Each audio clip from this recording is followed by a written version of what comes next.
de la formation de notre cerveau, il est extrêmement difficile pour notre cerveau de ne pas voir un carré. Vous voyez ? Donc à partir du moment où il voit un carré, si on ne l'a pas prévenu, il essaye toujours de trouver la solution dans le carré. Et en réalité, il n'y a pas de solution dans le carré. Vous êtes obligé de sortir du carré. Vous voyez ? Comme ça. Je vous donne un indice pour vous rendre compte. À partir du moment où vous allez décider de sortir du carré, alors le problème devient trivial. Donc le véritable problème, ce n'est pas de résoudre le problème, c'est de sortir du carré. Donc là, on va avoir une autre problématique qu'on a souvent dans notre cerveau. On considère que c'est important d'avoir des buts. Et en réalité, c'est important de remarquer, non pas les buts, mais les obstacles. Si vous êtes quelqu'un qui sait sauter des obstacles, il aura toujours un but à trouver. Si vous êtes quelqu'un qui trouve les buts, eh bien vous serez toujours en train de tomber sur un obstacle. Voilà, c'est comme ça. Alors, donc vous avez vu maintenant, la solution est simple. Vous sortez de l'extérieur pour prendre votre virage.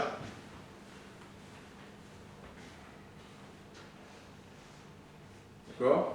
Et ensuite vous remontez comme il le faut. Alors, donc ça c'est un exemple qu'on utilise en informatique, en intelligence artificielle, pour montrer que des fois, quand on fait le programme, il ne faut pas se mettre dans un cadre très fixe du programme, il faut le laisser un peu libre pour qu'il puisse faire la résolution. Donc maintenant, je vous donne un autre exemple où on va avoir maintenant du langage qui va jouer dans ce cadre-là. Et vous allez vous rendre compte que si je ne vous disais rien, alors, donc là maintenant, on va passer à différentes techniques qui sont très importantes. Donc, vous avez la zone de Broca. Alors, je sais bien qu'il y en a qui vont vous dire oui, mais c'est plus très clair que maintenant, c'est trop préférentiel. Mais enfin, il y a quand même une préférence. On ne peut pas dire maintenant que ce soit simplement local. Vous avez une zone verniqueuse et vous avez votre néocortex. Alors, en gros, ces zones vont être différentes et on va les appliquer de la façon suivante. Par exemple, il faut vous rendre compte que si vous voulez faire quelque chose de très très abstrait, il faut que vous ayez un silence absolu.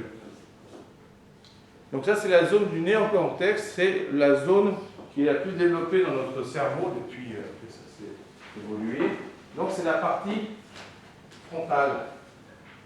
Maintenant, si vous avez un problème de langage, vous allez avoir l'activation de la zone de Broca ou de Wernicke en fonction du fait que vous êtes en train d'écouter ou vous êtes en train d'écrire.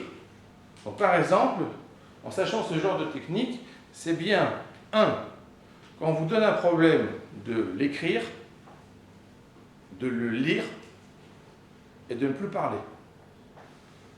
Parce qu'en fait, votre cerveau va activer 3 zones indépendantes pour réfléchir sur le même problème. Donc, par exemple, il y en a certains parmi vous qui sont plus de la tendance parler. Donc ceux qui parlent sans arrêt, ils parlent de tout. Donc il faut qu'ils parlent. Donc ceux-là, en fait, ont un problème dès qu'on leur impose le silence. Ensuite, il y en a qui travaillent que dans le silence. C'est-à-dire que dès qu'il y a un moindre bruit, la radio, je ne sais pas quoi, ça les dérange. Bon. Et ensuite, il y a des gens qui, s'ils n'écrivent pas ce qu'ils sont censés apprendre, peuvent le lire 40 000 fois, ça ne se fait pas. Donc l'idée de la technique, là, c'est de dire, imaginons maintenant qu'on a un problème où il faut le lire, il faut l'écrire pour le penser. Alors je vous donne cet exemple. Simple, hein?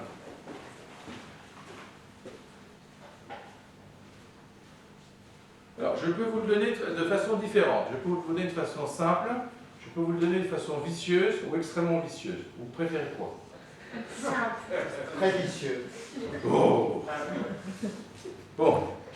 Alors.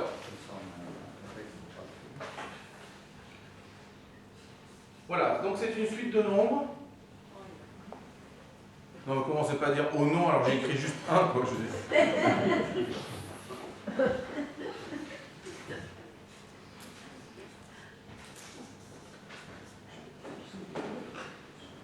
On est d'accord jusque-là?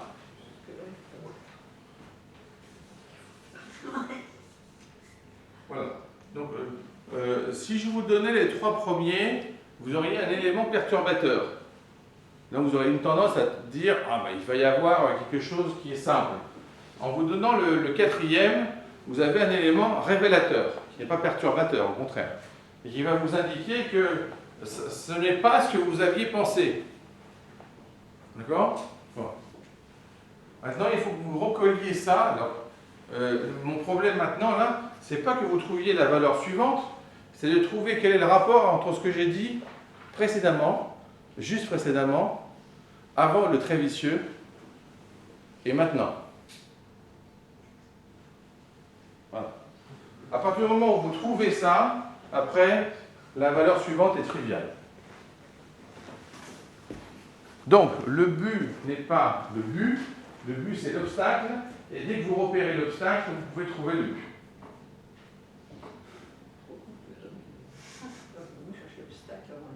Oui, toujours. Je vais le réexpliquer.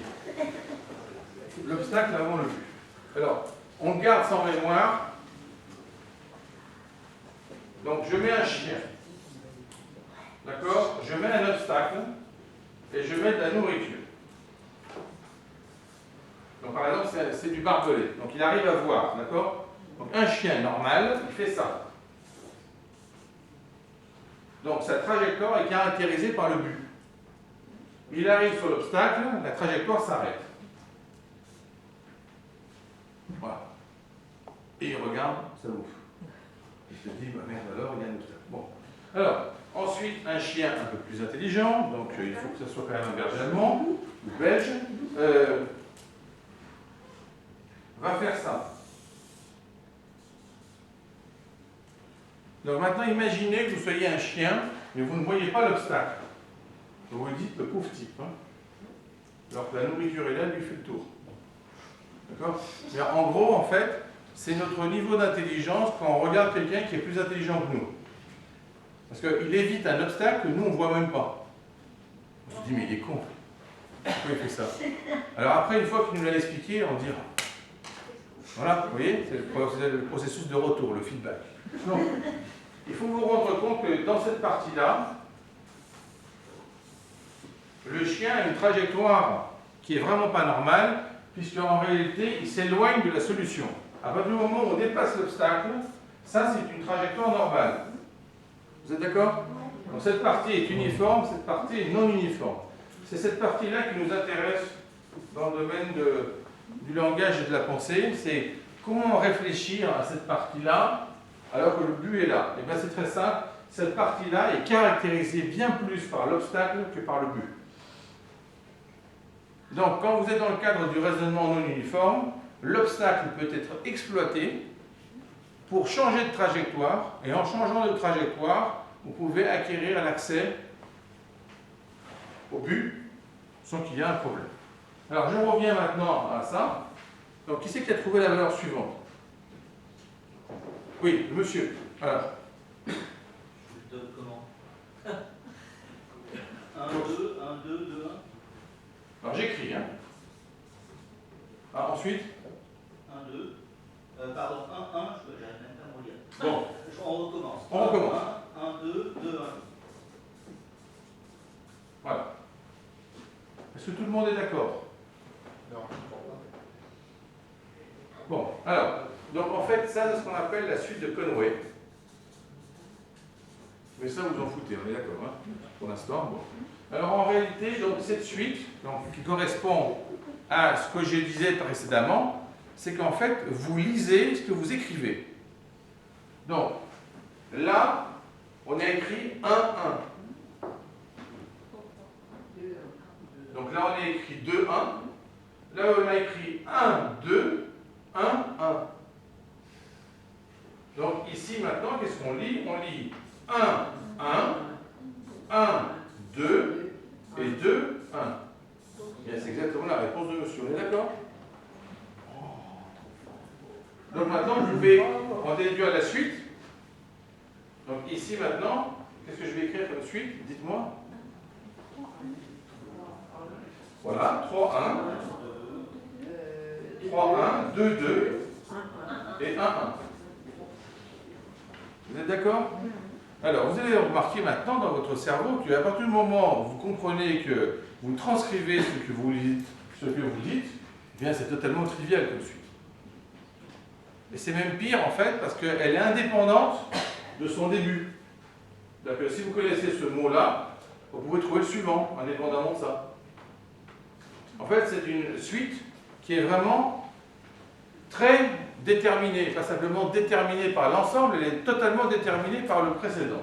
Alors, donc on va faire un exemple de ce type, un peu plus intelligent, pour vous montrer en fait que, alors l'application de cet exemple-là, c'est pour vous montrer que le paradoxe de la poule et de l'œuf est faux.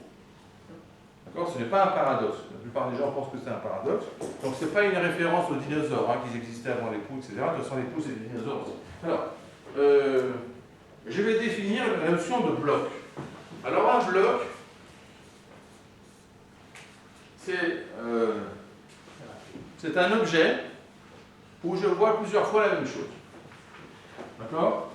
Donc si je vois, par exemple, ici 3 carrés, je vais dire que c'est un bloc de longueur 3. Mais d'accord? C'est ça le bloc. Bon.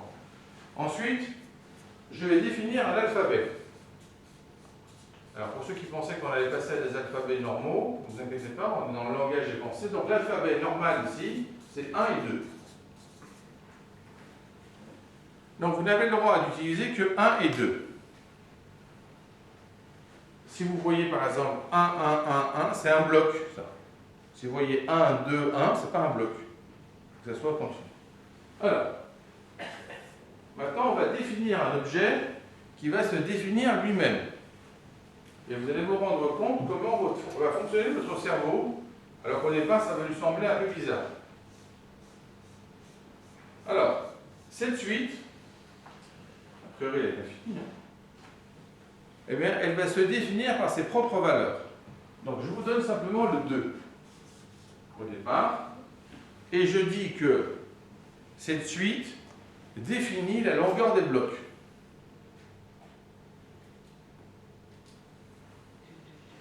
Qui font comme ça. Le bloc, donc, je fais le début. Je vois que cet objet-là, il est écrit 2. Ça veut dire que le premier bloc doit être de longueur 2. Pour qu'il soit de longueur 2, il faut que j'écrive un 2. Comme ça, j'ai un bloc de longueur 2. Vous êtes d'accord? Hein?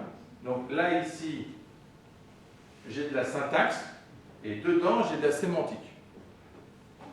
Donc ce que je lis dans la syntaxe me donne de la sémantique et me permet de résoudre le problème. Donc, je dis maintenant que le deuxième bloc doit être de longueur 2. Donc vous en déduisez quoi? Je vais écrire. Vous êtes fatigué? Bien sûr, 1, 1, bravo. Parce que si j'avais écrit 2, 2, ça serait un premier bloc de longueur 4.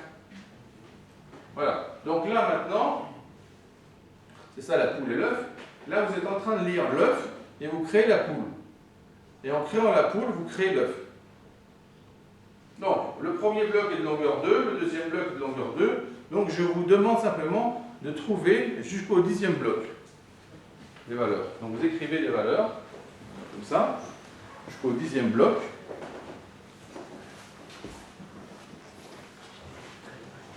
Alors, pour ceux qui aiment la culture, c'est ce qu'on appelle le mot de Kolakowski. Et je pense que vous pouvez imaginer quel pays j'ai.